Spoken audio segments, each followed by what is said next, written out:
Hey, so let's dig into a word we all hear constantly, feminism. Now, you probably think you know where it came from, right? But its actual origin story is, well, it's pretty surprising, and it tells us a lot about how big ideas get started. Let's get right into it. So, first things first, where did this word actually begin? And I'll give you a hint.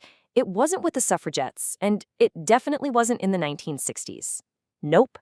To find the real source, we have to go way back to a totally different time and honestly, a very unexpected person. To really get why this word was so out there when it was first invented, you've got to picture the world it was born into. We're talking 1837 France. Women couldn't vote. They couldn't own property. Marriage was pretty much their only option. Now compare that to today.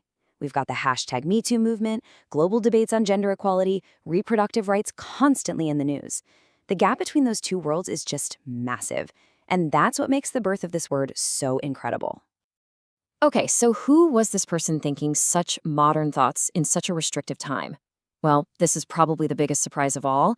It was a man, a pretty radical French thinker who was basically dreaming up a whole new kind of world. His name was Charles Fourier. He was a philosopher, what we would now call a utopian socialist. And this guy was not interested in taking over his family's business. No, he was completely obsessed with social reform. His whole life was spent imagining and writing about these completely new ways for people to live together.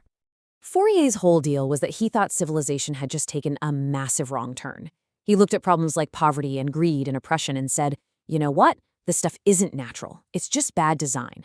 His solution? A total redesign of society from the ground up. And for him, a huge piece of that puzzle was the role of women. And this is where we really get to the heart of it. Fourier didn't just have some vague notion about women being treated better.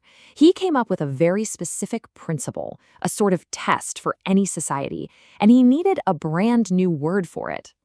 So, in his writing, right near the end of his life, he created a term that he wanted to use as a yardstick, a way to measure how advanced, how enlightened, how truly civilized a society actually was. And there it is, feminism. But listen, the most important part is what he meant by it. For Fourier, feminism wasn't just about women. It was about everybody. He was arguing that you could judge the health and the progress of an entire society just by looking at one thing. How free are its women? This quote pretty much says it all, right? Social progress occurs in proportion to women's liberty. For him, this wasn't some side issue. It was the issue. It was the main engine of progress. More freedom for women equals more progress for all. And in 1837, that idea was absolutely revolutionary. But as you can probably guess, the world was so not ready for this. Fourier's idea was so far ahead of its time that it was basically ignored. And the word he came up with, féminisme, just kind of faded away. For a little while, anyway. But the story doesn't stop there.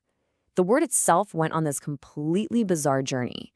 Decades after Fourier, in the late 1800s, people who were against women's rights actually started using the term.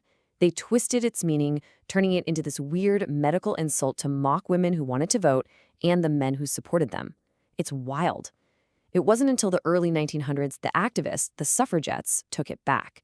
They reclaimed the word feminism and gave it the political power that we recognize today. So how do we make sense of all this? How did this forgotten idea from some utopian philosopher end up giving its name to one of the biggest social movements in history?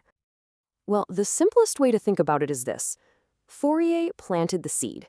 He wasn't out there leading marches or anything, but he put the core principle into words long before the movement even had a name for itself. So really, his legacy happened in 3 steps. First, he came up with the radical idea itself, the idea that women's freedom is directly tied to progress for everyone. Second, he gave that idea a name, feminism, a word that was tough enough to survive even after people forgot what it originally meant. And third, that idea and that name eventually gave generations of activists something to rally around, helping them change the world in ways Fourier probably couldn't even imagine. And that kind of leaves us with one final thought. The guy who basically defined the central idea of feminism was written off as a total dreamer in his own lifetime. It just makes you wonder, right? What seemingly crazy or utopian ideas are out there right now that we're all ignoring? What are we dismissing today that might just be planting the seeds for the next big shift in how we live? It's definitely something to think about. Thanks for joining me for this explainer.